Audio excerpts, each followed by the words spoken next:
Hello everyone, আমি স্মৃতিলেখা। আজকে share করছি তোমাদের সাথে দুটো সুন্দর সুন্দর কেকের ডেকোরেশন। আর এই দুটো কেক প্রায় 1 মাস আগে আমি বানিয়ে রেখেছি। প্রায় 1 মাস পরে কিন্তু ভিডিওটা পোস্ট করছি।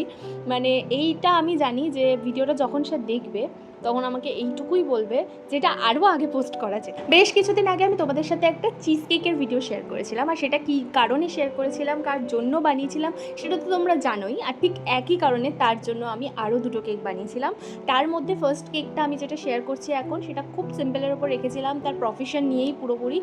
তো এখানে আমি কেকটা একেবারে সাদার ওপর করেছি, কিছুটা বর্ডার দিয়েছি আমি মোদক নজল দিয়ে। এই মোদক নজল দিয়ে বর্ডারটা দিতে না আমার খুব ভালো লাগে। আর তার ওপর আমি এখানে কিছু ফন্ডেন্ট টপার অ্যাড করবো ভেবেছিলাম, কিন্তু ফন্ডেন্টটা আমরা কেউই পছন্দ করি না খুব একটা। দেখতে ভালো লাগার জন্য শুধুমাত্র ফন্ডেন্ট টপারটা ওই জন্য আমি ইউজ করিনি। এখানে কিছু প্রিন্টেবল টপারই কিন্তু আমি অ্যাড করেছি। আর কেকটা এতটাই সিম্পল বানিয়েছি যে দেখতে কিন্তু খুবই ভালো লাগছিল।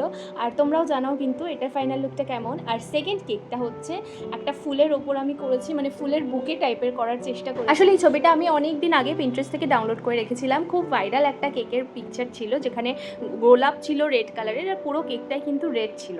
তো এখানে আমি রেড কালারটা অ্যাভয়েড করেছি।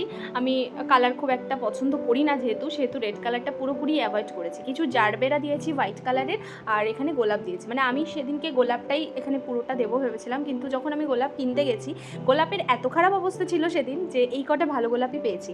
আর তারপর এই জন্য আমি কিছু জারবেরা আর দুটো কেকের ফাইনাল লুক তো তোমরা দেখেই ফেললে, তাই কোনটা বেশি ভালো লাগলো তোমাদের সেটা কিন্তু কমেন্ট করে জানাতে একদম ভুলো না। আজকের মতন টাটা।